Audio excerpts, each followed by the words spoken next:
All right, great. Well, welcome everybody. First, we'll start with our roll call attendance. You want to do that, Caitlin? Yes, yep. And are you guys seeing the agenda right now? Yes. Okay, great. All right, Mike Ryman, Here. Joanna Stabe, Here.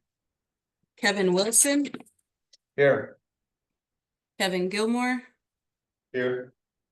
Nick D. Francesco, Here. Rosalind Kesey, Here. Zach Crouch, Here. Dev Sidaram, Here. and Deb. Here. Okay, we have all members present, so we do have a quorum. Great. So before we get started, I think it would be good for the benefit of our guests just to go around the room, do a quick intro so they understand who the audience is here. And then we'll get into the rest of our agenda. So Mike Ryman, I'm a civil engineer with Becker Morgan Group, also the president of the Home Builders Association of Delaware. Kevin Wilson, architect, Architectural Alliance. Nick D. Francesco, production manager for Benchmark Builders. Jeff Lofsky, Representative District 4. Kevin Gilmore, Sussex County Habitat for Humanity. Zach Crouch, I'm also a civil engineer with Davis Bond and Trudeau and also with ACEC. Jeremy McIntyre, and I'm the assistant director for Polytech Adult Education. I'm Ed Capadonna, President, Associated Builders and Contractors, Delaware Chapter.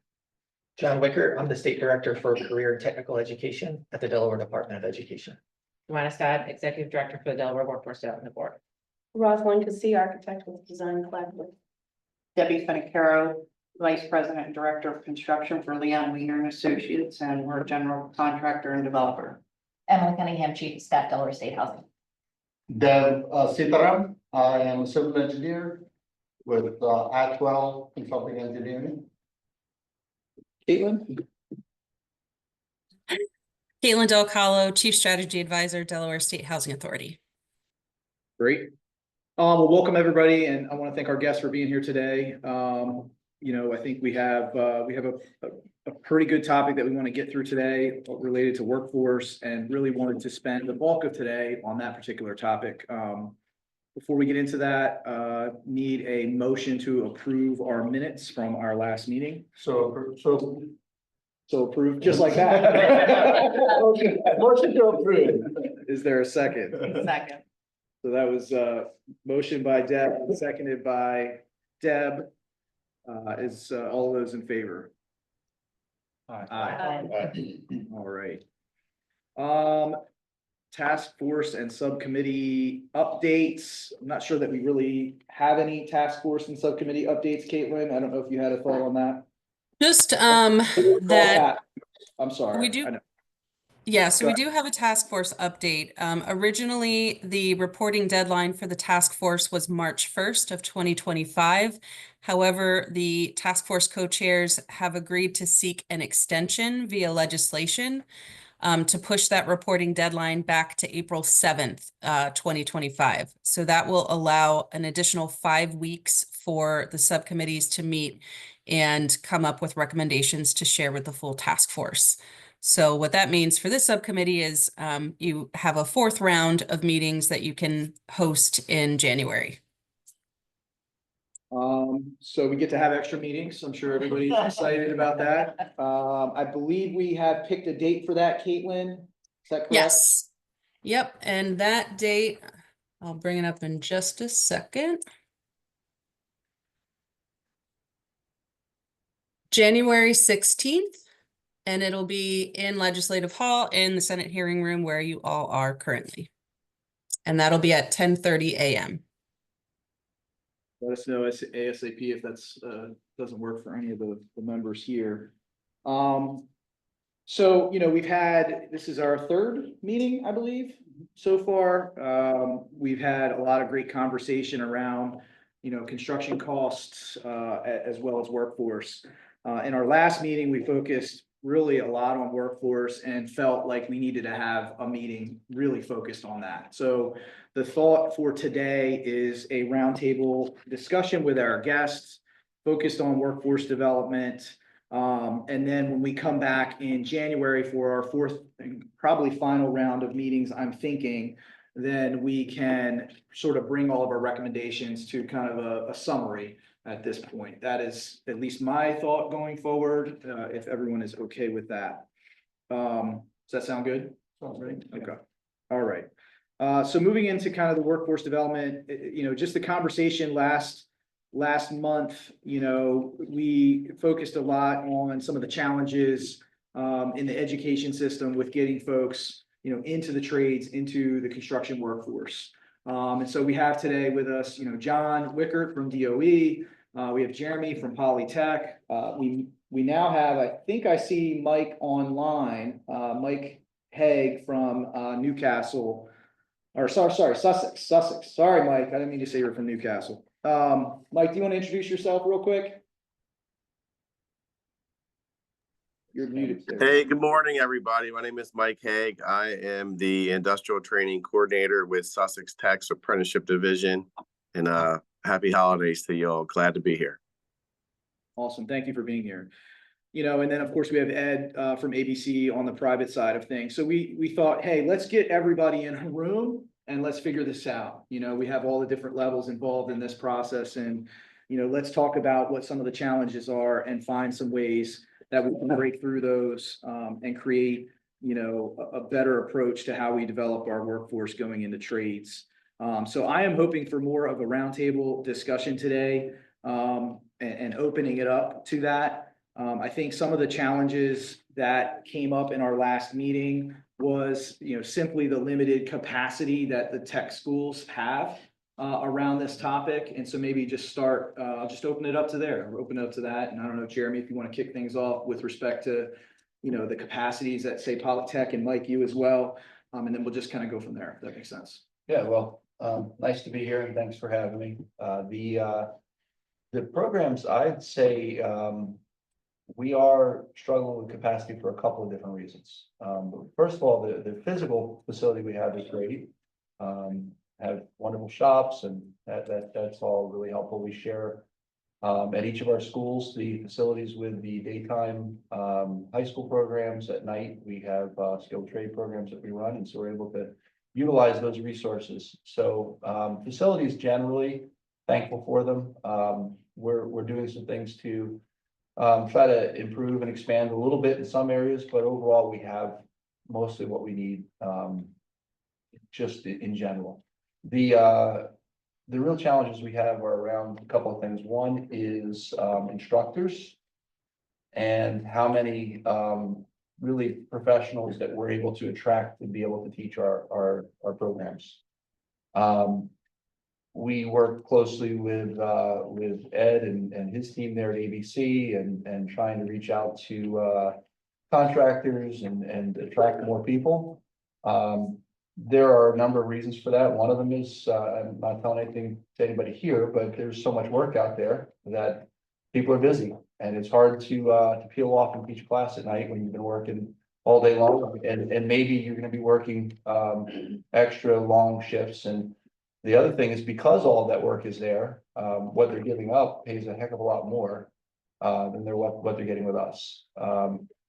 We have not received an increase in funding for the basic block grant that supports our program in about 20 years. In fact, I've been told not to say it, but I don't care, keep saying it. In 2018, we got a 5% reduction, and when the rest of the state had it restored, our adult division did not. And so we've actually seen a decrease in overall funding in 20 years. In that time, we've had to pay more money to our instructors. And so it means basically that we're able to pay them, the best we can, but we're not able to keep up. Community college, for example, pays about $41 an hour. We pay right now, I think Newcastle County is the lowest. They're about 32. Because they have so many instructors. We're at 35, and I think Sussex is maybe a little bit more than us, but close.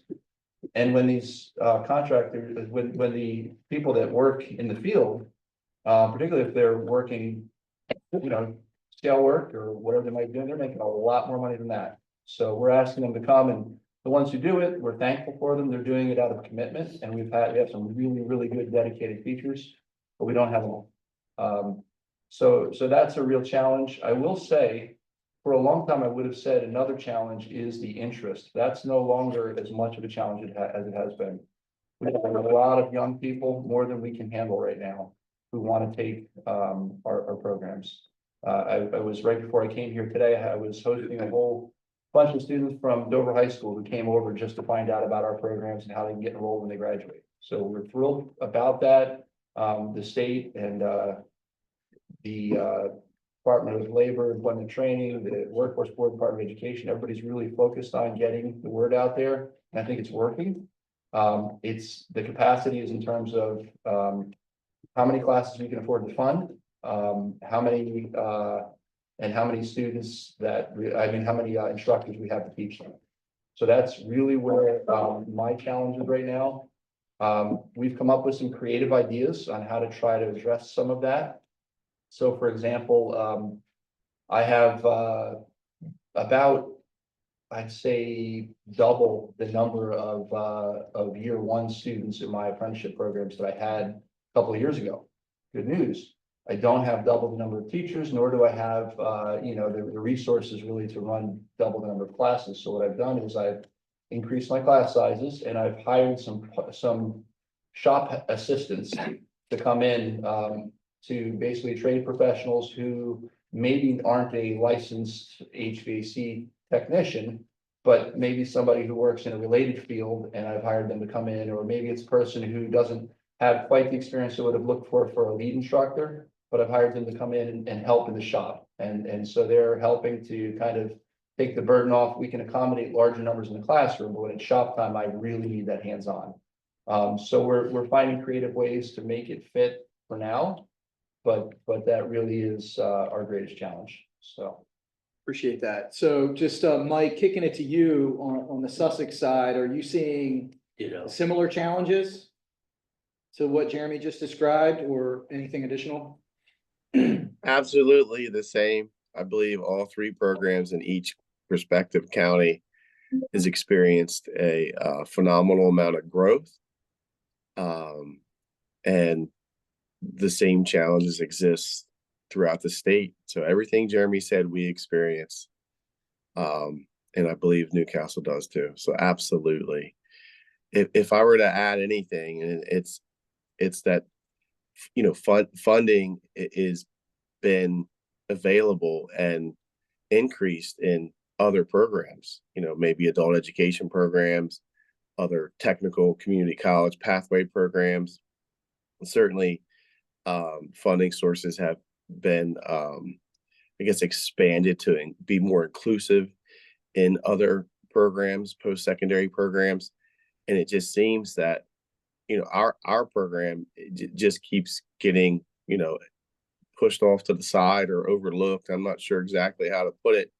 Although that, as we've grown, we've doubled in 5 years that I've been here. And the cost of materials has gone up due to inflation.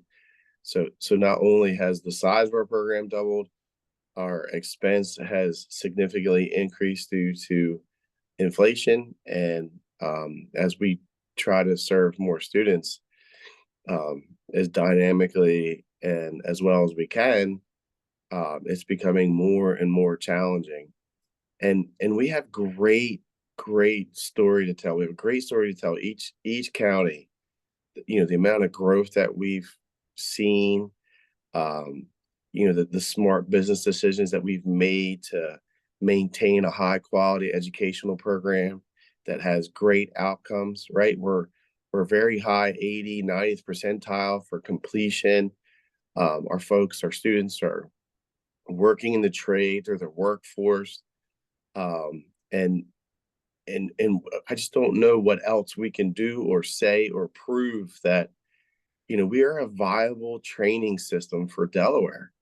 And we use, and kudos to Delaware for deciding to take the skilled trades apprenticeship program and utilize the VOTEC district's shops to offer that training, right? Why purchase, double the amount of equipment, right? Like I have a heavy equipment operator program with excavators and bulldozers and simulators, right? And the high school students use it, the adult education students use it. Why would you have another program somewhere else and buy another bulldozer, right? Delaware uses the funding wisely. It's just time to really take a deeper look at the largest skilled trades training system in Delaware and put some more money into it. And so that's really, I just want to stress the importance of really where we are as a program within the state. And we're at a juncture where we really need an increase in funding. So if I were to add anything, that's what I would like everybody to hear today. And I appreciate you hearing me. So if I could add one more thing, one of the things that we have done to keep things going is we have actually used a number of one-time funding opportunities. That really has helped us to sustain and to keep up with a lot of this growth. So I do have to thank Joanna and the Workforce Board, because a lot of those one-time funds that we get come through that, where we might take on a new initiative, a new program, and where we use that to help us keep up with the demand and to be able to meet the needs. It's just not sustainable because it's one-time funding. Yeah, that was what I was gonna add. Like, I'm really worried about 2026, when all of this additional dollars that have come in from the feds. I mean, our governor set aside $50 million for additional workforce in the state. That's gone. It's all been obligated by this point. We still have some programs that are running, some of their programs probably through 2026. But what I keep trying to signal to the market is we're coming to a fiscal cliff. All that additional funding that's been coming in since 2019 is done. Yep. And so we've got these programs, we've been able to add some classes and to train more individuals at all the VOTECs, as well as some other programs across the state. And it's done. So is the number one limitation capacity due to instructors? Is that number one? Or is it facilities, or is it both? No, I like I said, we've got some facilities issues and we're working on those. I think we'll get there with some of those. I think the largest issue right now has to do with the workforce. It's to do with the instructors, the ability to attract talent. I can't increase funding based on one-time funding. So if I get a grant through the Workforce Board, which we apply for and we get, I don't know if I'm gonna get that again next year, and the year after that, probably definitely not. So I can't increase what I pay my instructors based on that. So I am stuck where I am, and it's just not an attractive amount of money that we're able to pay to really attract the talent that we need. And the fact is that it's a part-time job. It's a part-time job where people are giving up time. These are professionals with licenses and years of experience. They're giving up time from kids, families, school events, sporting events, and everything else. You got to commit two nights a week, basically for, half a year, every year, or a little more than that. You're going to be teaching, and that's what you're going to do. And that's what and that's a commitment. And we struggle. And it really is the ability to attract those instructors that we need. And it's not like we can just go get anyone. The pool of people who actually have the skills that we needed is pretty limited. So we have to be able to attract the right people, because the future of the trades depends on us having qualified. Believe me, over the times I've felt tempted, and the couple of times that I've compromised and I've hired people that, they kind of meet it's bit me in the butt really bad. So we try to make sure we have the qualified people. And did I hear correctly? You're basically turning people away, meaning you have more interest than you're able to provide? I'm trying to balance that right now by doing these patch solutions. I know that Mike has tried to do that as well. I can tell you that in Newcastle in particular, and Mark's not here to talk about it, but the person does what I do up there. They actually are. They're telling people at this point, and it's just not even close to being able to handle the need and demand that's there. Mike's getting close to it. I don't know if he's turning people away. I can tell you we're kind of at capacity, but it's because we've done these patchwork things in Kent County. He's seeing more growth than I have recently. So in terms of maybe my total numbers might still be a little higher, but the growth they've seen significant. So Mike, you can answer that. Yeah, I think we could say yes and no to all these questions to some degree, right? And so as far as turning people away, we try not to turn anybody away. We put them on wait lists and they might wait for months. And the challenge is finding the instructor to teach that group of students that's on a wait list. So they'll start apprenticeship training outside of the main enrollment or training cycle. And every time we operate that way, it costs more money to operate because we have folks that are value added, like counselors, coordinators that help manage the program in the evening. And our grant funds cover that in a certain amount of timeline. Outside of that timeline, those grant funds run out.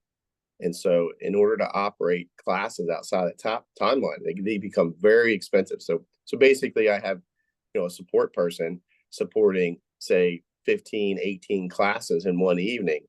Well, if we're operating 5 classes that were on a wait list outside of that timeline, those classes actually cost me more money. The size of our classes are astronomically high. We have 26, 28 people in one class.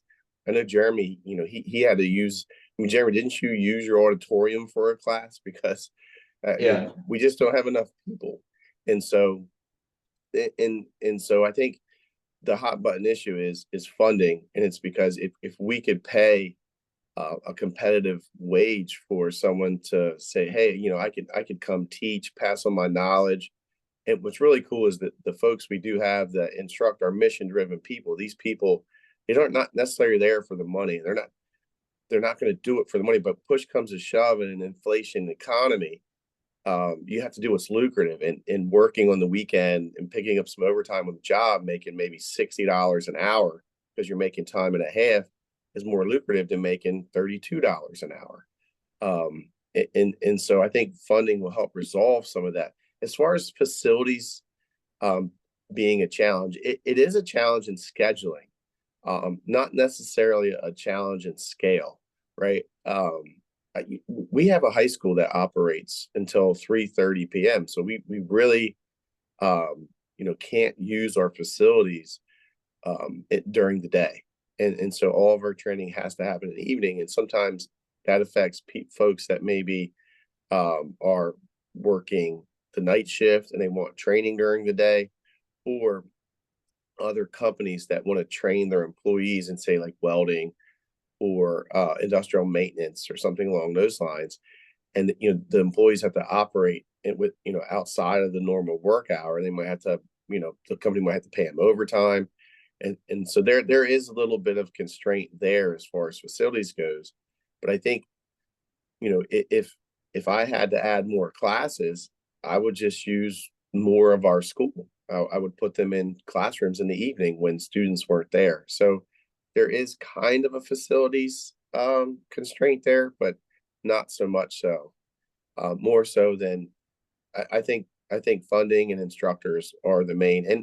And a look at our business model. There's a couple different ways that we pull some funding into our system to help support our programs. And the more we obtain our goal, like the short-term training programs that we get, we help develop these students in our program to become registered apprentices. And every time a student becomes a registered apprentice, we don't charge them tuition. And so that's kind of a reverse kind of business model. Our goal is to create more registered apprentices, more licensed professionals, a higher skilled workforce in our state. And every time we do so, we actually cut that registered apprenticeship a break on tuition. And so it actually pulls money out of our system.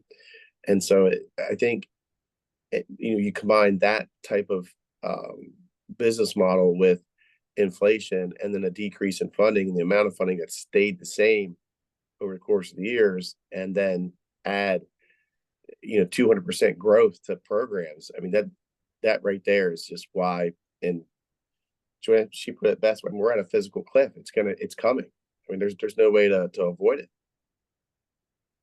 So Ed, I kind of want to kick it to you in terms of you're working with the contractors on the private side, and some of these folks are, I guess, helping with the instruction, all that. What's the feedback that you're getting from the contractor side? relative to this? Well, I mean, I think the three districts do a great job with the apprenticeship training that they do, in the situation they're under.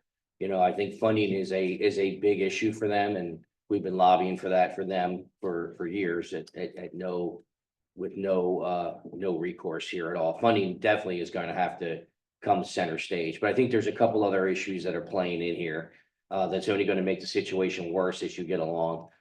It's not going to get any better. And that is, you know, there is a law in Delaware that you can't work on state funded construction projects unless you're in a registered apprenticeship program. So the reason why they're seeing 200% growth is because contractors are rushing to get into the apprenticeship program in order to be in compliance so they can bid on state projects. That's never going to go away. So the capacity issue is going to continue to increase on these three programs, which then puts more pressure on the funding side because they don't have enough funding now to deal with the people they got. They're getting even more coming in. So that is definitely a problem. That is a problem that's not going to go away. And I support apprenticeship programs, so I'm not complaining about the law. I'm just telling you what one of the situations is. Second situation is you can't find construction workers in the state right now. You cannot. Okay, regardless of what people are telling you, my guys can't find people to work.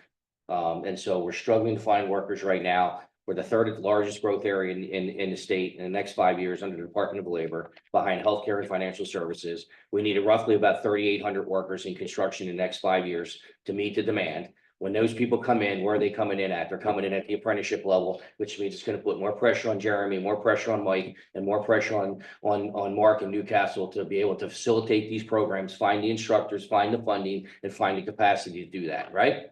Because that's the career path in construction. The career path in construction is you come to work in construction, you become an apprentice, you go through your apprenticeship training, you graduate, you become a journey person, you're at top level in the field, and then you progress into maybe company ownership, project management, estimating, something along that line. So that's the career path we sell to schools. That's the career path we sell to parents. That's the career path we sell to everybody. Because if we don't, people think construction is a low paid, unskilled work, right? I don't want my son or daughter going into that, right? So we have to sell a career path.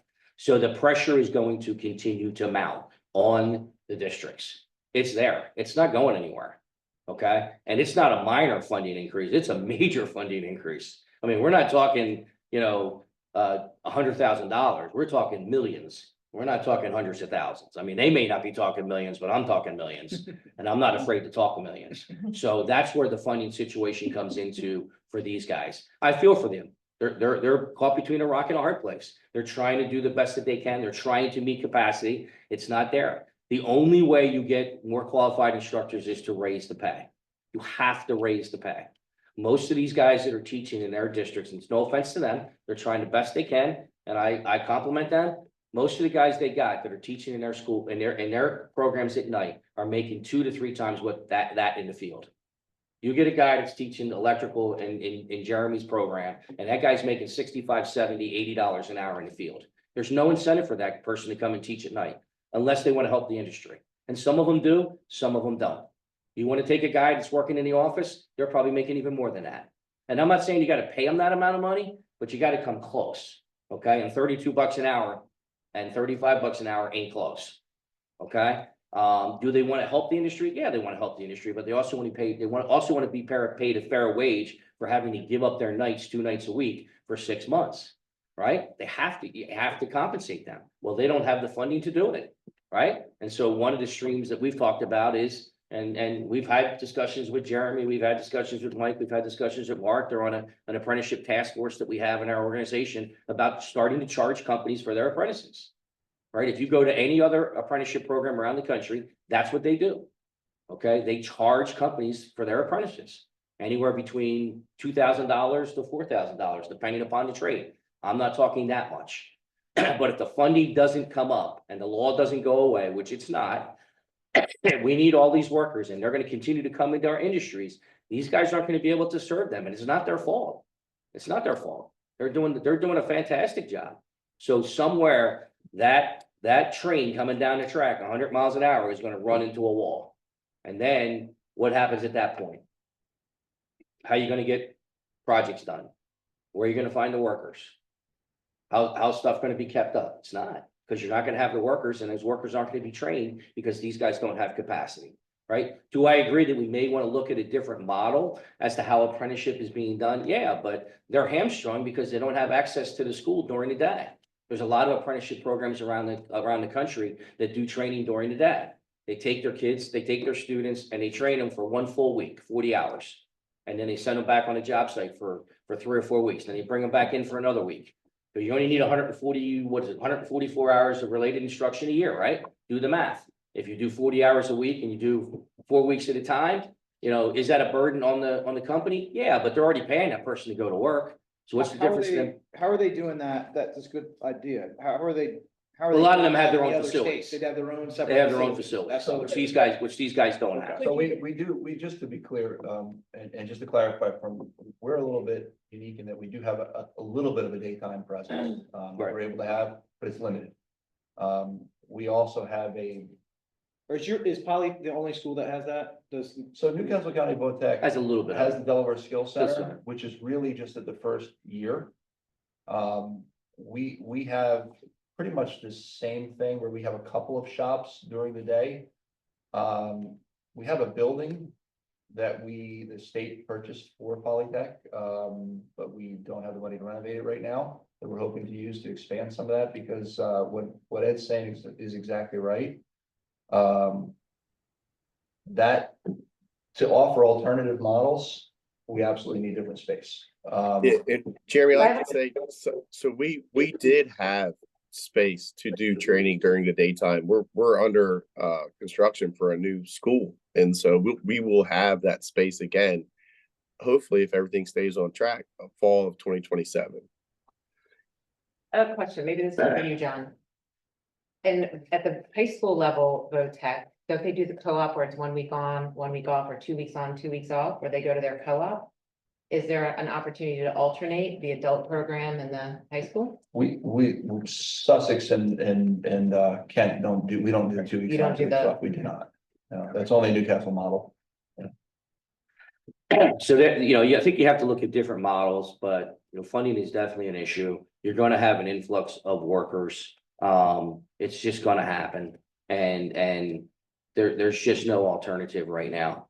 And it's frustrating for our companies who hire people but can't get them in the apprenticeship program because of capacity or because of ratios. And we can talk about ratios a little bit later. That's definitely a problem in our industry, where, you know, the ratios of journeymen to apprentices is denying our companies the opportunity to hire more people. But if we lower those ratios and we hire more people and the VOTECs don't have the capacity to train them, now we're at a double-edged sword. So ratio is, if I am an electrical company, I can only have 1 apprentice for every 4 journeymen. So when I want to hire an apprentice, I have to have enough journeymen on that side, right? So I get 1 apprentice, then I get 1 apprentice for one journeyman, and then the second apprentice can't come on until I have 4 journeymen. The third apprentice can't come on until I have 8 journeymen. And so if I want to expand my business and make them apprentices, I got to make sure I have enough journeymen on the other side, right? So that's a problem, right? So when I get out of my ratio, I can't hire anybody because I'm out of ratio. So then if I'm out of ratio, Department of Labor bangs me for being out of ratio, so I can't hire anybody. So as much as I want to hire people, I can't because the ratio is blocking me from doing that. But that's a whole separate conversation. If that ever gets squared away, you're going to see a massive influx of people coming into our industry. Where does that ratio come from? Is that a legislative thing? Yeah, it comes from the Division of Apprenticeship and Training for the Department of Labor. So, Regulation. and we've asked for apprenticeship ratios, but that's a different discussion. But that will put an even bigger burden on Jeremy and Mike, because if you lower that ratio down to 1 to 1 or 1 to 2, and my guys start flooding people into the workforce as apprentices, and they call Jeremy and say, Jeremy, I got another 6 guys. He's going to sit there and go, well, I got 28 guys in that class to begin with. You know, I don't have enough now. So it's all like a double-edged sword here that's kind of swirling around. And I think the frustration, and I'll say it from our standpoint, I don't know if Jeremy and Mike will agree with this, the frustration is nobody's listening. Nobody listens. Nobody is listening to what's happening in our industry. They give us lip service, but they never hear us. Like, I see all this money going to all these other industries, and I sit there and say to people, look, those other industries are great, but if we're not building those buildings, you ain't got no other industry. So I got news for you. And sorry, I'm kind of a blunt guy, but I mean, I don't get it. Like, give all that money to IT and finance and healthcare and see where that gets you 5 years down the road when they can't build that hospital because I ain't got enough guys to get it done.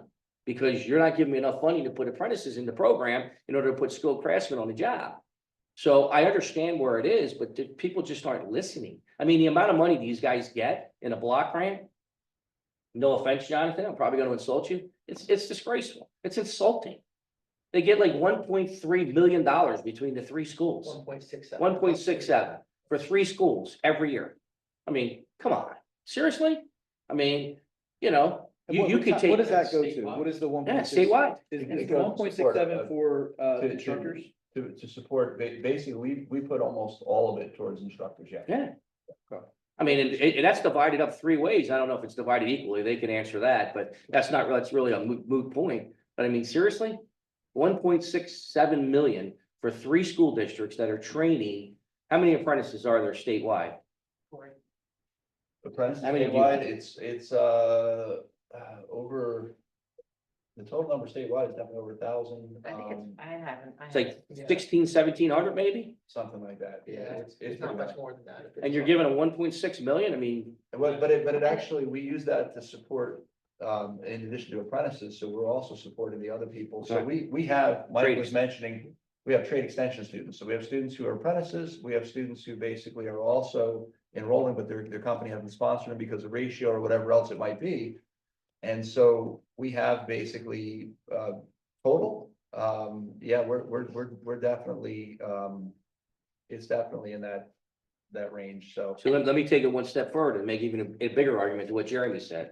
So there are companies in this state, contractors in this state, who are hiring people. They can't enroll them in the apprenticeship program because they're out of ratio. They still send them to school as what they call a trade extension student or whatever term they use. So those kids are going to school at night and they're getting training, but their OJT hours that they get during the day, that also counts for their apprenticeship, for their journeyman's paper. So you have to have 2,000 OJT hours a year and 144 hours of related instruction. Those kids that are going to school at night and paying for that are getting the hours at night and are not registered apprentices, don't get to count the OJT hours because they're not a registered apprentice. So when they're done their education, they got nothing. Where the guy sitting next to them, who's doing the same thing, is getting apprenticeship papers at the end of 4 years, and they're getting nothing because they're not allowed to count their OJT hours during the day because they're not a registered apprentice, and they're only not a registered apprentice because they're out of ratio. I mean, So what needs to- insane what's going on. Just to give you an idea of numbers, if you looked at my apprentices and non-apprentices in the skilled trade last year, I was around 800, Kent County. Yeah. So that's just for the Kent County. Yeah, we have 1870 registered apprentices. But those are registered apprentices. 1870. Yeah, right. That's And- not and- the and total far student more than count. that Who aren't registered, who are still in the same programs, they're sitting right next to them, as Ed said, they're just not sponsored. Not to derail too far, but that number, that 18, you remember before we started that youth apprenticeship Mhm. grant was closer to 1,200. So we added no less than 600, right? Increase essentially almost on an annual, right? We come up 600 in the span of about 3 years. Yeah, the most. Right? So just to know, Yeah. like, that's the kind of growth. And the most that we're absurd talking thing of about. all is, in some instances, I'm sitting there and I'm not a registered apprentice, I'm going to school. I could have Jeremy sitting next to me who works for the same company, who's a registered apprentice, and I'm not. I mean, Doing the same job. doing the same job during the day. I mean, what is the theory behind And then that? what's? I don't understand legislatively how we deal with that. It's just so frustrating to me, and I know I'm passionate about it, but it just makes and then we're, at the same time, we're trying to attract kids into our industry, which is a good paying industry, but we're gonna say to a kid, oh, by the way, I can't really make you an apprentice, but you can sit next to Jeremy and do everything Jeremy's doing, but at the end of the day, you're not Jeremy. He's gonna get papers and you're not. Oh, okay, that's a real incentive to stay in my industry. What's the pressure on that block grant if we increase apprenticeships to other industries? Like, And you're spreading. you're spreading it, because that's the big push now, is apprenticeship is the big push, but the big push is the non-traditional apprenticeship. So what other industries can tap into apprenticeship, which means that $1.6 million is gonna get spread even thinner. Every time someone comes to us and asks us about a new industry, the question that goes through my mind is, okay, which one of the ones that I currently run am I gonna cut? Which one am I gonna do away with? Because I can't. You know, and I try to tell people, you know, a few years ago, we had, water and wastewater, and we decided to just, in Kent County, we took them on and we said, okay, we're gonna do apprenticeship in water and wastewater. But I had to have a real conversation about, I gotta limit the number of people and what I can, you know, number of teachers I can bring on, because again, it's a fixed, you know, finite number of resources I have here. And if I'm doing this, then I'm not doing that. So it's not a this and that, it's a this or that. Deb, you had a Well, that's- question. And we're just, and this is Hold on one just second, the, Mike. Hold on, Mike. Hold on one second, but Deb's been trying to get a question. I just wanna. I've actually had several questions. One question was, do you have parallel programs in, you know, Newcastle, Sussex and Kent? Do you have unique programs that you run in each county, or do you have parallel So programs that- at all three counties? That's a great question. Where there's a lot of demand, they're parallel. And there's transferability between them. So our largest program areas, you're gonna find, you know, our welding, our electrical, our plumbing, our HVAC. You're gonna find those programs, they go across the state, and they're the same. If you're looking at some of the ones where it's a more of a, like I mentioned, water, wastewater. It just isn't a demand, and so we run it centrally here. If you're looking at, for example, masonry, the demand total, for at least for apprenticeship isn't there, so Newcastle runs that. There are different things that we have depending on where the market and where the demand is for the smaller industries, and we coordinate between each other. So you are coordinating. We do. We really function the best we can in a way to serve the students and the businesses, so that way, you know, if a student says, hey, I just moved and I'm living in, you know, in Middletown now, I'd rather go to you know, Newcastle County, no problem. So we can transfer them. And one more question, you know, Ed was talking about the apprentice, people that are in the apprentice program, and then those that are in the non-apprentice program, or they're sitting next to each other, but they're not in the program. How many of those folks are there, you know, that are, because of this ratio, they're doing the program but not getting credit? Well, so a couple of things, it depends on where you're at, the number, because of the, just the environment up in Newcastle County, they have a higher number of registered apprentices compared to the, to the trade extension students, or those students. So there, for example, they might have 60% registered and 40% not, which hurts them financially, because they're not getting paid the tuition for those. Now, we don't charge the full, we still discount our tuition. But I might have something closer to maybe 30% registered and 70% not. Now, with those students who are not, eventually, hopefully, while they're in the program, they move into one, as soon as the slot opens up. There is, you know, there are, if they finish the whole program with us, they can still work in the field, they're just never gonna be at that same professional level. And they're not gonna have the same ability to work independently. There is an alternate route. It's very hard and very few people can pass it. The state makes it very difficult. They can go, there's a test they can take, and then they have to take a second test. There's a whole process to get through it. If they never get sponsored. Okay. But trust me, nobody wants to go that route. And so, you know, that's a whole other question, but yeah, so I probably had close to, you know, like I said, I don't know, 35-65 or 30-70 ratio last year and flip that for Newcastle County. So follow up on all of that. So, you know, none of this is my expertise. You know, if we need to get a Delta entrance permit, I can do that. When we get into all of this stuff, that's not what I do. Explain the ratio to me. What is the purpose of the ratios? Why do we have those? And the fix is it's a legislative issue, correct? Is that what I heard? Explain that. The to me. funding issue is a legislative issue. The- The but I ratio, thought- the ratio issue is a regulatory issue A that can be done regulatory, by the it's not a Secretary of legislative Labor. Okay, what's the purpose of the ratio? Why do we need that? The purpose of the ratio is actually not a bad idea. It's to make sure you have skilled craftsmen on your job and you don't have more apprentices than you do skilled craftspeople. Safety. Right. So it's a safety issue. It's a Safety. skilled craftsman. Like, you don't want 4 apprentices on the job with 1 journeyman. We totally agree with that. But we you- could see 1 to 2 You think it should be adjusted? Something like that, where you have two journeyman and one apprentice, or 1-to-1. I mean, I always use the term of, does it take 4 journeymen to teach 1 apprentice? I don't think so. You look at service trucks that come to your house, do they have 4 journeymen with them when they walk in with their apprentice? They have an apprentice and they have a journeyman that walks up to your house, and the guy's showing the apprentice how to do your work. So if it's good enough for service work that comes to your house, why isn't it good enough for construction outside? There's not 4 journeymen that are teaching that 1 apprentice on a job site. It's not happening. Kevin, you know it, and everybody that's building construction knows that, right? I could settle for 1-to-2, 1-to-2. but So that request has been denied. who's I get denying? tired of writing a letter every year to the Where Secretary where's of the Labor. regulation exist? It's in the apprenticeship regulations for the Department of Labor. DOL? Yeah, yep. So when you Maybe sign we'll up, have- when maybe you we'll have sign some up for the, when you sign up for the apprenticeship program as a company, they give you the rules and regulations of the apprenticeship program. It includes wage progressions, ratios, rules, regulations, paperwork, schooling, all that kind of stuff. It's all in that packet that you get when you sign up. All right, so let's say you fix the ratio problem. So you get what you've been trying to get for all these years and finally we get it done. That makes- My hair will grow back in then at that point. That'd be great.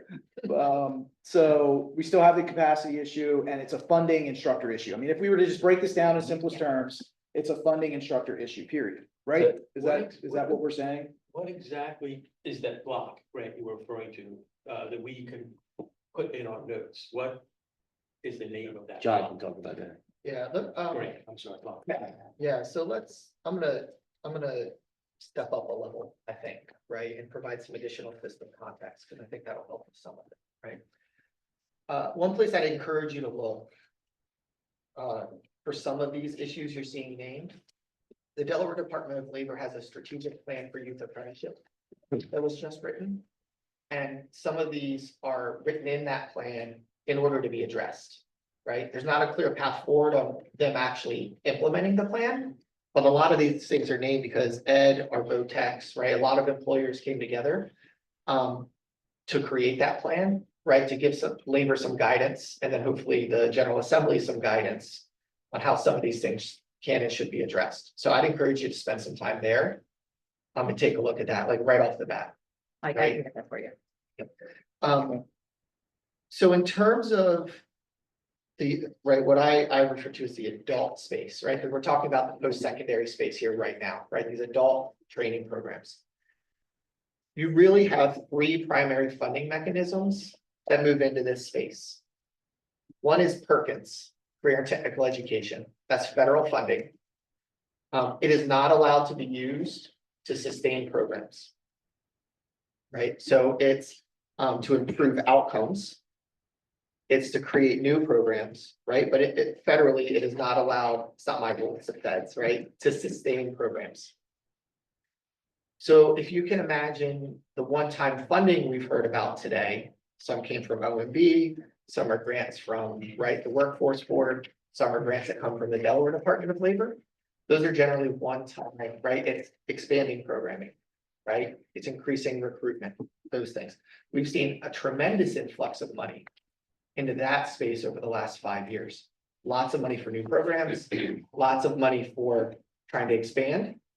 But to everyone's really good point, literally $0 for sustainability of any of those initiatives, none. So we have seen the growth.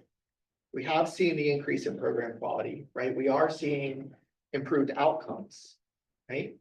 However, we haven't really hit that wall because we're seeing the one-time money, right? It's drying up, and so they can't kind of braid activities and like live through anymore, right? So that's 100% accurate. That federal money that goes into that space is the minority funding in this space. It's a very small dollar amount. The second funding source, right, which is the largest, is the block grant that you've heard everyone discuss. So that is appropriated money through the General Assembly.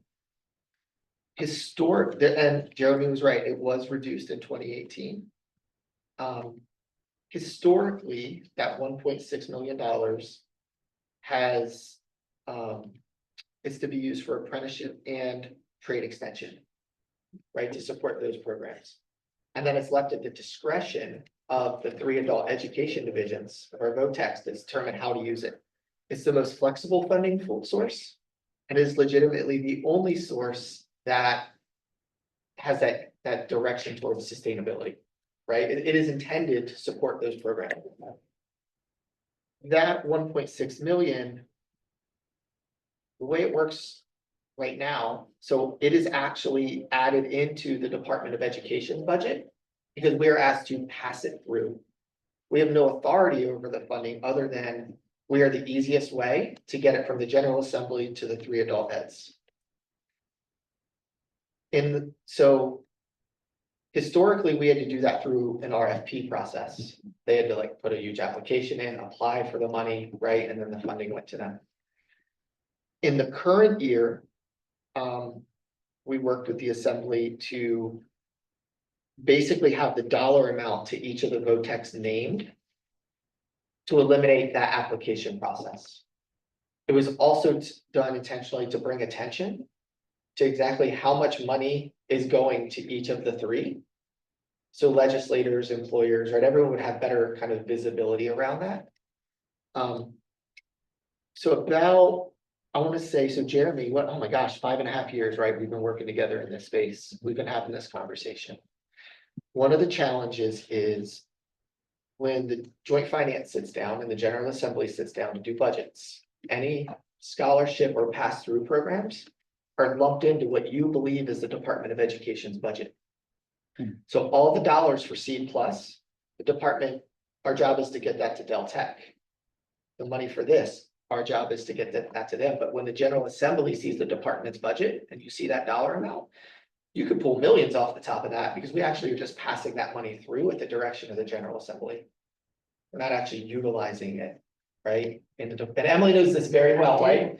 And so Emily, correct me at any point if I'm wrong, right? So about 4.5, 5 years ago, the Department of Education sat down with the VOTEX and said, what's that block grant really need to be to sustain your current programming?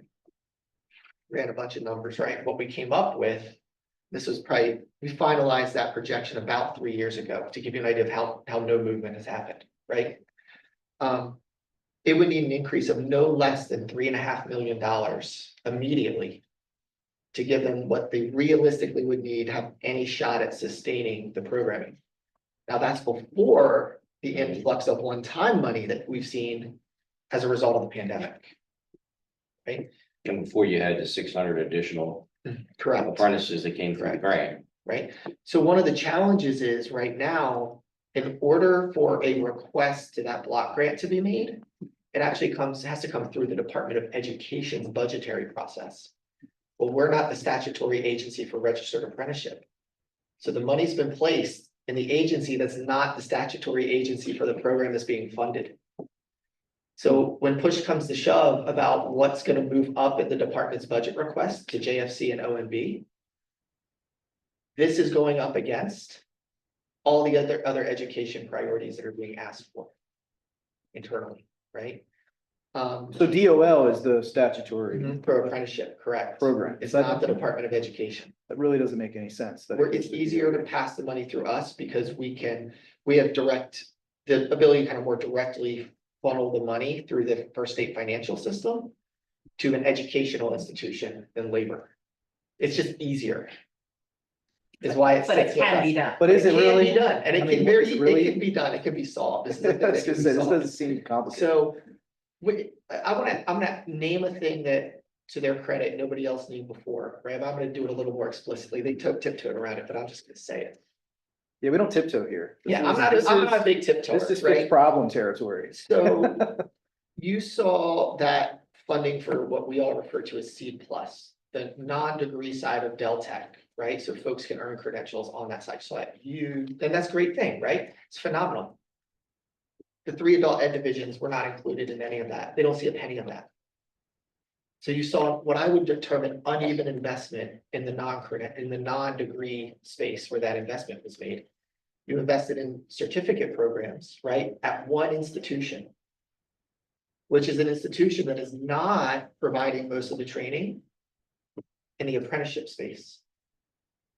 You didn't allocate any sustaining funds when that happened into the apprenticeship space and the trade extension space. So it went to one institution and it missed the other three primary training institutions in the state.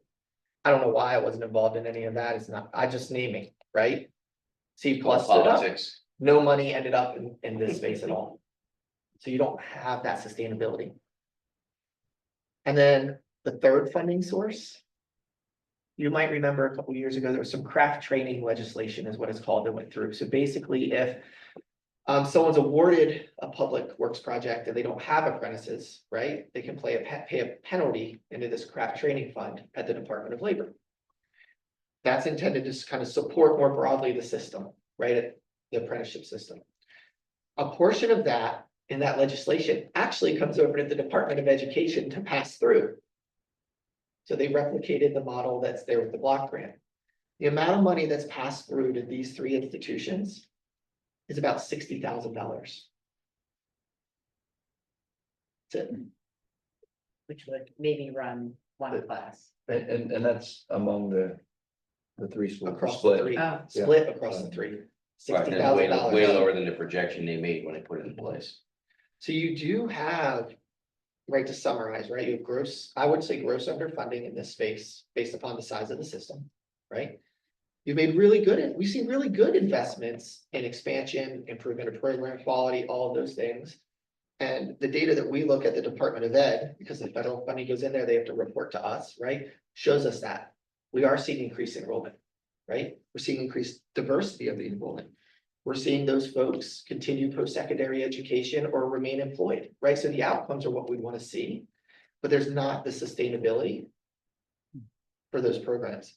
I think one of the challenges that probably plays into part of what you see is the way the registered apprenticeship system measures success.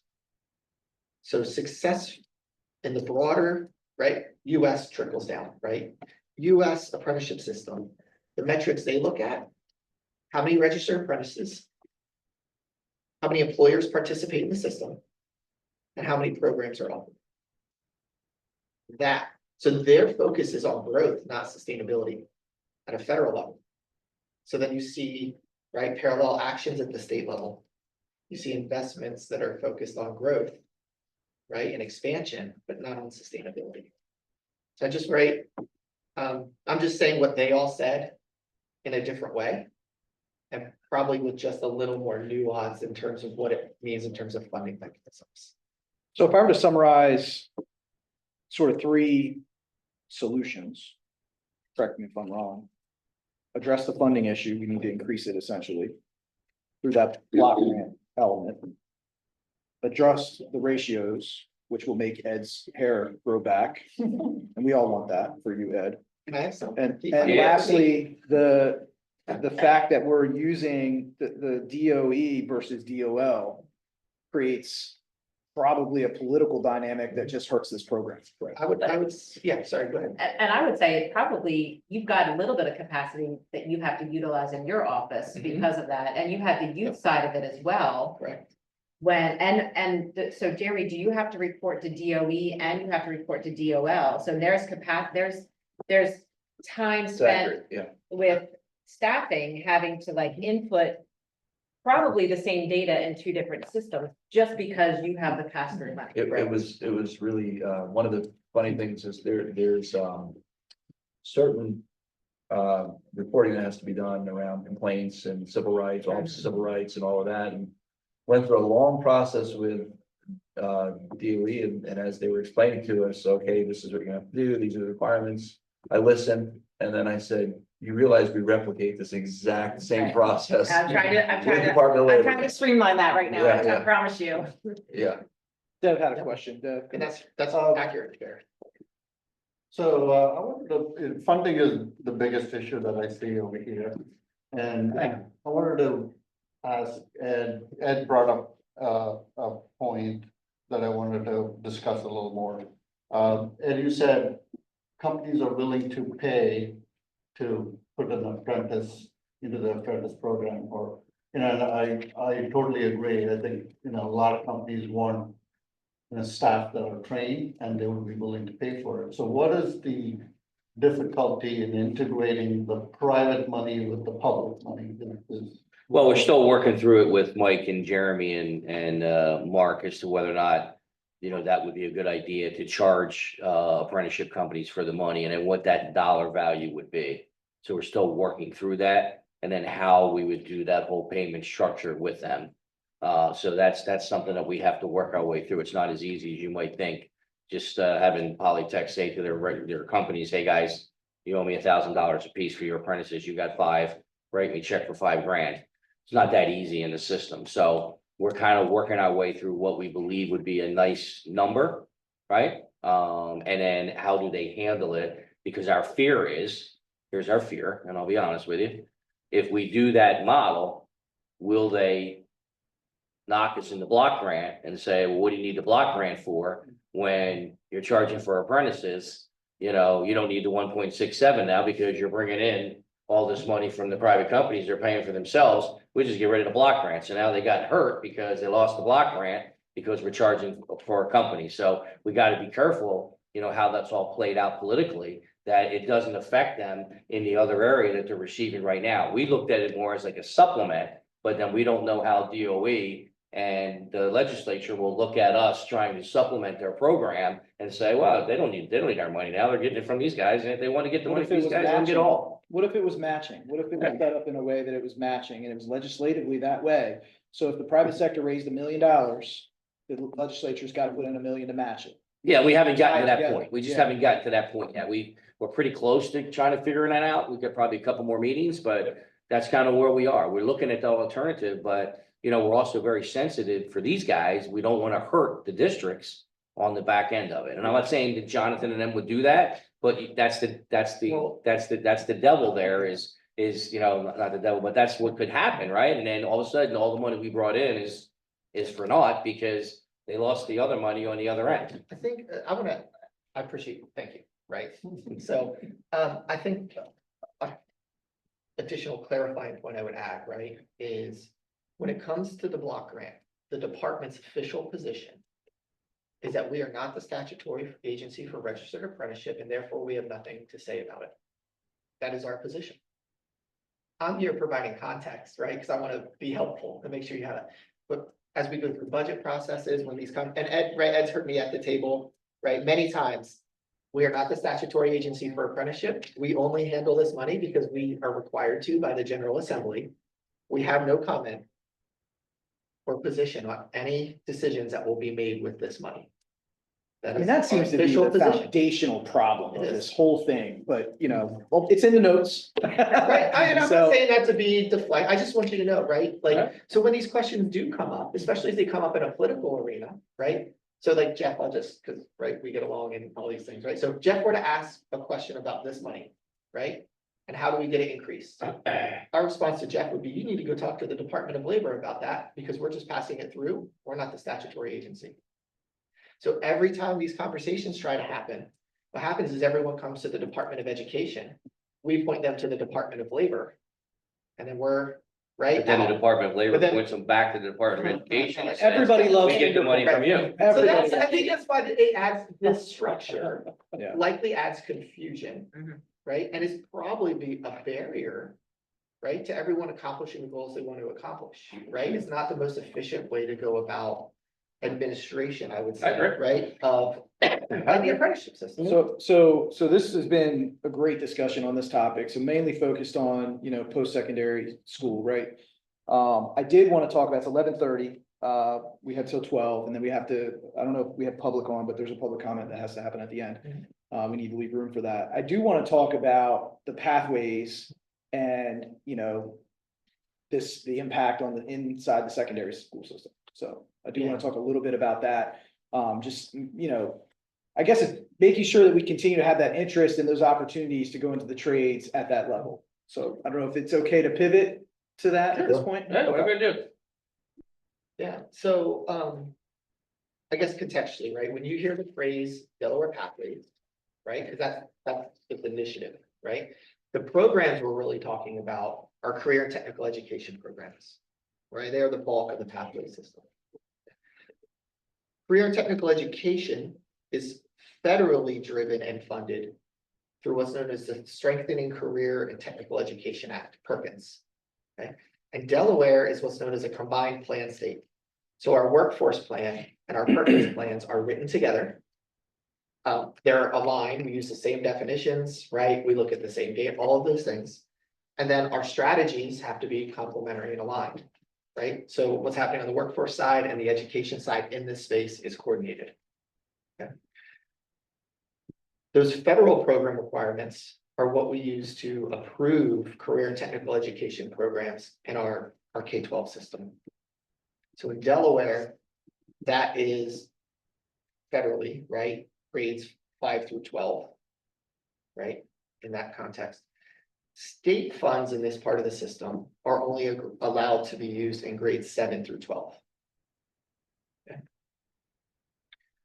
So the programs you're talking, and if you want like more detailed information, the Delaware Pathways website lists the programs, what programs are in each school, right? All of that is structured and available to you there. If you can't find what you're looking for, let me know, right? And I'll walk you through it. Yeah, I looked at it this morning. It's really helpful. There's a lot of info there. Thank you. We're continuing to add, right? So realistically, when you run the numbers, about a little over 55% of middle school students, 7th and 8th graders, do some type of career exploration, right? Within this programmatic area. The high school level, it's about 65% of public school students participate and complete in a CTE program of study. What was that percentage again? 65. Okay. Will complete or will participate and complete. And then the outcomes are all available, right, on that website. I mentioned the Pathways website. So if you want to see, right, it's all there. The majority of the programs of study that you're all interested in, right, that we're talking about, majority, not all, exist on the high school side of our VOTEC districts. Right, so they are primarily the ones running construction trades, right, types of programs. Now, we do have programs that are more focused around architecture, right? You see those also much more represented in our comprehensive districts, but they are also in our VOTEC districts. I say that to say, if you're talking about construction trades, folks that are on job sites, physically building things like electricians, plumbers, right? Those folks primarily are VOTECs. You're talking design, right? Some of those types of things, both VOTECs and comprehensive districts. The ultimate decision as to what program is offered where is up to the school district. There's no mandates around this. The school districts, their school boards make those decisions. The Department of Education's role is to make sure they meet the requirements so they can be quote unquote approved, right? If they're approved, then federal funds can be used for those programs. And I think you'll find this of importance as we talk about school funding models. Delaware has something called 509 funds. So basically, if a CTE program is approved by our office, what it means is the more students that are enrolled in that program, the more funding the school receives to sustain that program.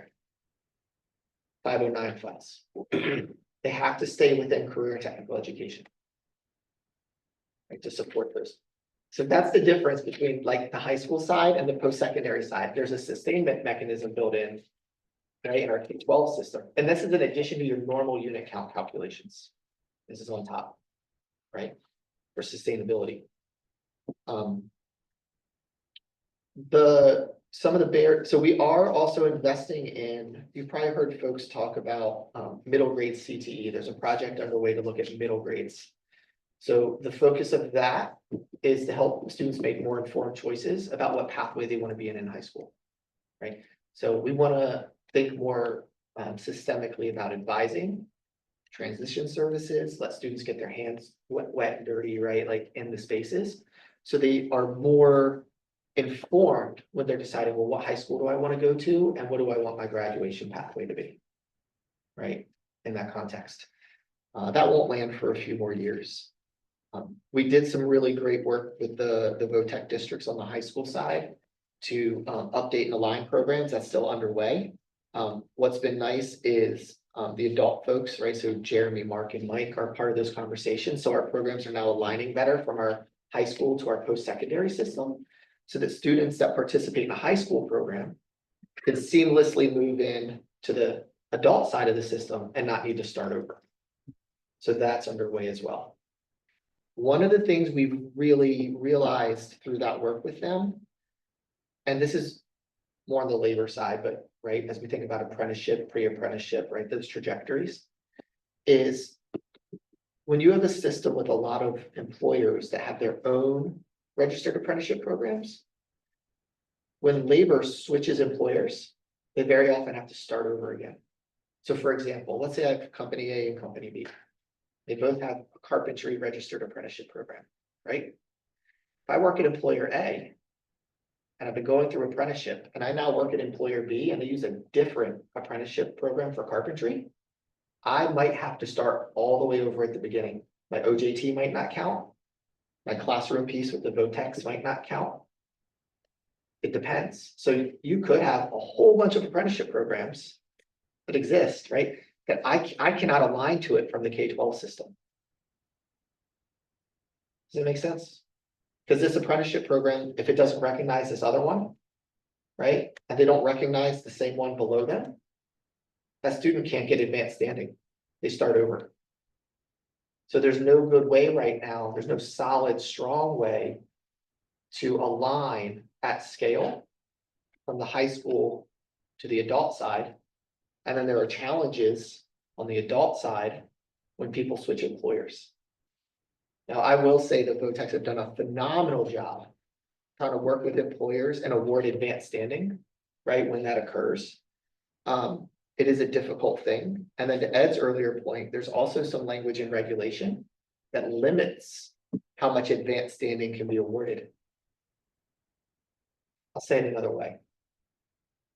The carpentry program, both of these employers recognize as the same. There's no risk of time lost or training lost, right, for the laborer, for the employee, because they're still in the same program. So as long as both employers are in the system, they're using the same program, smooth sailing, no time lost. If those employers use two different apprenticeship programs for the same occupation, odds are that employee is either starting over or is losing multiple years of credit when they switch employers. Why don't they recognize each other? Well, I don't understand. that. the OJT, it's a little bit, maybe a little bit different here. So for the on-the-job training, the reason why it's set up so that you don't necessarily take your OJT hours with you. You don't have a portability of hours, one employer to the next. Is to try to encourage that student, I think, was the original intent, to stay with the employer. Basically, the employer is investing in the student by sponsoring them. What you don't want is employer X saying, I'll pay you $2 an hour more than employer Y. And now you're going to jump ship and go back and forth from one to the other. The intent is to keep them with the same employer. Now, there is the ability to, John alluded to it, recognize time from one to the other, but you can only recognize a certain portion. Basically, it's 1 out of 4 years you can grant. And then there's a whole other question that he was talking about, different apprenticeships. So if somebody goes from one of our apprenticeships into maybe a union apprenticeship, for example, they're starting back at 0. So they just won't recognize. And so there is some of those challenges with portability. Some of it's by design. I'm not saying right, wrong, good, better, whatever. It's by design. And some of it is, yeah. So there are challenges there, and we definitely just need to be aware of them. So let's say, just bring this back to simplest terms. I'm a student, I'm in CR school district. I know I'm not going to college. It's not for me. I want to be an electrician or carpenter, whatever. I tried to get into poly, I couldn't get in. I didn't hit the lottery, so I didn't get in. What do I do? What are my choices at that point? I'm in. Well, to graduate from high school, you need a career pathway, right? It might be a CTE program, it might not be. So what they'll end up doing is they'll enroll in some career pathway, whatever's available at their high school, right? It's not available. They're out of luck. Yeah. They're effectively out of luck in most cases. They could attempt to enroll at Del Tech and do something independently on their own, right? On the non-credit side. one of the things we've been all talking about, you might remember in the past, that CR student would be able to leave part of the day at CR and go over to Polytech, right? And enroll in a program there. We're trying to look and see what are the conditions now and like, is that allowed or not allowed, or what are the barriers? One thing we've figured out that is an option that we need to figure out, is that the road we want to go down collectively, right? It could be offered through dual enrollment. So arguably, let's say that electrical program at Polytech, right? High school student wants to participate in it. If Polytech wanted to offer a seat to a high school student in the evening with their adults as a dual enrollment opportunity, they could register that with us. We could approve it. And that student, right, could go into the adult side class at Polytech in the evening, or whenever Jeremy's able to offer it. And then what would happen is there would need to be a contract between Polytech and the sending school for the money to find its way to Polytech so that the money would follow the student. That's how dual enrollment essentially works with a college, right? We approve the course as part of one of our programs. The high school decides if they want to contract. So our advanced manufacturing pathway is 100% offered and run by Deltech. The schools contract Deltech to make it available to their students. But is that happening now? I'll make it- or- I'll make it That's simple happening for you. now. It happens now. Not Just Deltech, I'm create talking a about- career, Oh, no, just no, create a the career Deltech pathway at one. all the traditional high schools for construction, and we'll call it a day. Say that one more time. Create a career pathway in all the traditional high schools for Oh. construction, and we'll call it a day. I'm You're never have gonna- a problem finding people ever again. You're, But nobody will do it because there's not the political will to do it. I'll say it, Jonathan won't, but I will. And I know the Votex won't like it. well, it But also all be those kids that are allowed- graduating from high school that don't go to college are being missed by given an opportunity to experience the construction trades that all of us experienced when we were growing up.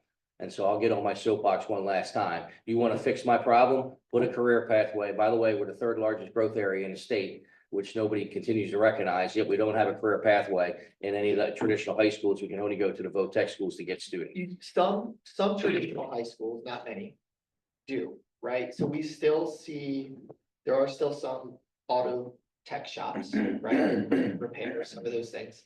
Clinics partnered with Deltech, they do some construction, right? Trades work. McCain still has a wood shop, carpentry, right? So there are a few, and then Ag Power and Structures has welding in it, you know what I mean? But nowhere near at the scale, right? When you traditionally think about what it was, right? It looks nothing like the way it used to look. It goes back to, right, I love you, but I love arguing with you, ultimately, Jonathan. right That's great. now, in the current, right, structure, it is 100% at the discretion of school boards what they want to offer. Some have looked have to be. into, No, it doesn't have to be, and I'm not taking a position, right, just to be clear, it does not have to be, that's just the way it works right now, right? Some schools have had this, they've reached out to my office and said, hey, I'm thinking about, right, maybe I do want to add electrical, maybe I do want to add, right, carpentry. And so we do provide technical assistance and support. We very often actually point them to the technical districts that say they're the leaders in this space. You're going to learn more from them than from us, right? And to their credit, they do a great job partnering with our comprehensive district. They really do. What it usually comes down to at the high school level, comprehensive is going to be really difficult to find an educator because they've got to meet, right, those requirements that are coming from industry. And two, you are talking about a substantial capital investment. Yeah. To the tune of no less than probably a minimum of $500,000 per program or per classroom.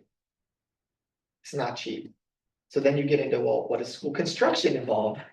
I can't even tell you, right? Because I don't understand that part of the system fully yet, right? It's so complicated. So there are some, it's not to say that there hasn't been interest expressed here and there. It's more of, I think there's some real significant considerations and barriers that schools run into as they think about that type of expansion. But just to be clear, we are turning students away at this Yes. point? That's what I heard at earlier. Newcastle County School District, I think they're turning away. Yeah, you're talking about the adult programs. No, The students. no, high Are school. you talking about high school? High students? school, Yes, yeah. yes, so Oh, my that's, goodness, so yeah. you've seen, so right, that's why you see some of the school construction projects that are moving their way through right now with our Votex. That's really the heart of it, is they're turning away students. There's more demand than our Votex can accept. That's clear. So think outside the box instead of thinking about how much money it'll cost. Think about all the contractors out there that spend millions and millions of dollars with vendors that could fill those spaces in a day for free.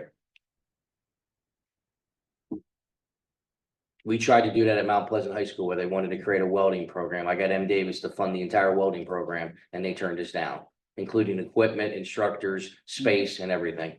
And they turned us down because it wasn't a mandate from the state.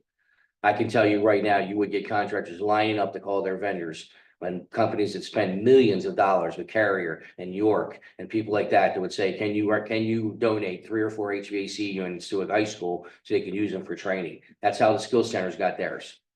Okay. I would think outside the box and I would take that challenge for any high school that wants to take that challenge on. You find the space and we'll fill it. But it's got to be a mandate from the government. It's not going to be a mandate from the school districts because none of the school districts thinks construction is a viable career. None of the traditional high schools, the VOTECs do. And I know the VOTECs don't like that idea because it may take students away from them, but I don't think it will. We're just talking about the existing students. There's more But, students than they can handle right now. That's the problem, is none of the educators in administration level think construction is a viable career, so they're not interested in it. Do you think we're trying to change that mindset? Do you think we're trying? I say bring them in here and let's have a conversation. Let them come to our job sites Yeah. and see what we're dealing with and what we're talking about. I do think there's a push. They is If who? we- Legislators? Who are you talking about? No, Students yeah, got- the educators The and educators. yeah, the administrators I- that have no idea what's happening here. I mean, this is an absolute Yeah, I mean, debacle. I will tell you, they won't let us into comprehensive high schools, and we call to try to make presentations to kids, they won't. Because they think we're recruiting for the VOTECs. So they block us at the administration level. We say, hey, can we come in and talk to a bunch of 11th graders about construction? No. You can't do that. You're recruiting for the VOTEC. I got nothing to do with the VOTEC. I mean, I support the VOTEC, but I'm not recruiting for the VOTEC. I mean, I'm recruiting for my industry. And then we get blocked. So, they will give us access to the middle school kids, but they won't give us access to the high school kids. Go ahead, Mike. I'd like to add, before I have to go, I've got a graduation here in about 20 minutes. So, Sussex Tech High School, we say no to more students in our county than we say yes. So we have about 800 applicants, maybe 900 this year. We can only accept 330 of those students. Mike, are you talking high school or are you talking? High school. Those are our high school students that want CTE education. That's just in our county alone. Our county alone says no to over 500 students annually. I've been doing this for 6 years now, maybe every year. And the youth apprenticeship space was awesome. It brought in more funding. We stood up 2 brand new programs. The funding's gone. I'm scrambling to figure out how to manage it, but it helped us connect with all the comprehensive high schools and create pathways for the students that heard no for the past 5 years, access to our programming in the evening to get that construction trades training that they want. But think about that. If one VOTEC school in Sussex County is saying no to 500 students that want CTE training, what's happening in Kent County? What's happening in Newcastle County? Newcastle County has 4 or 5 VOTEC schools. Mhm. Yeah. So we are coming up, it's 11:53. If it's okay, I'd like to move on. And next item we had was review recommendations. Of course, these are just draft. For our next meeting, what I want to do is I want to put everything on paper that we've talked about from our first 2 meetings, including this meeting, and bring that in some type of a form of general outline, at least, of recommendations. Which will ultimately, Caitlin and Emily, I assume, is going to go back to the main task force at some point. And so what we had so far was the funding issue on the adult side, the ratio issue, the DOL, DOE, who's actually in charge issue. And then we talked about a possible matching grant system to better leverage private money and public, right? And then we talked about requirement of career pathways for construction in all high schools. So far, that is where we are, generally speaking. I'm generalizing, but does that all make sense? Big picture? Yeah. Good, okay. Last item, bring Ed's hair back. That's what we're gonna do. All right, with that, I'm gonna turn it over for a public comment. Caitlin, do we have anybody online from the public? We do have a few people, so if you would like to give public comment, raise your hand. All right, we do have one person whose hand is raised. I'm gonna screen share the timer.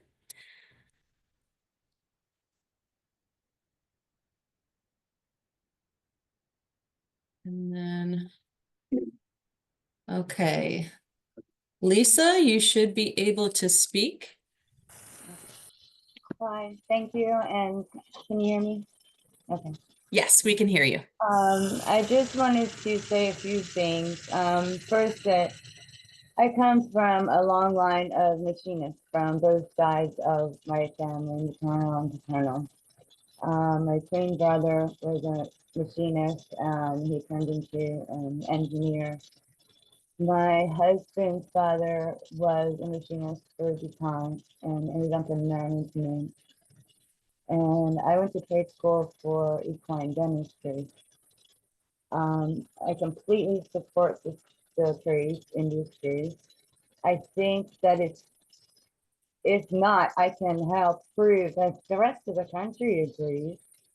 The rest of the country is concerned about the lack of trade, and the public is led to believe that it's due to lack of interest. A lot of notes, give me a second, I might miss it. My father was a pipe fitter, steam fitter. I worked for Bob Ashby and Brian Lookoff for the Glens Pub and Pike Creek for 17 years. And I was their day bartender for a very long time. And the tradesmen were my customers and became my family, and still are. And they make money. And if the truth behind the affordable housing crisis is really that we need to attract young people that are earning a significant income, we need to create the jobs and the income for them. And I'm sorry, it's upsetting. It's a nationwide crisis that's solvable through legislation. And I think the Department of Education, the U.S. Department of Education is constantly asking for experiential learning. They're constantly asking for a career path in the grant applications for the comprehensive schools. I read them, and the answer, they want this. They want hands-on learning, career paths for kids that probably aren't going to go to college. Everything that has just been said, the US DOE wants, the public wants, and I can prove it's scientifically vetted and evidence-based. I can support all of this, and I will until my knuckles bleed, and I still have the cash. Thank you, Lisa. Anybody else, Caitlin? I'm not seeing any other hands raised. As per usual, any written comments that we receive in the next 48 hours will be appended to the meeting minutes. Those comments can be sent to housing.taskforce@delaware.gov. Great. Well, great discussion, really healthy, very informational. So I want to thank Jeremy, Ed, John, and Mike for joining us today. I think having all of you together, same room, has been really great. Thank I you. appreciate you taking the Yeah, time. thank you. So Great. with that, I'll see if there is a motion to adjourn. So moved. Second. All right, all in favor? Aye. Great. Get through a little quicker with that one. Thanks, everyone. Funny how that.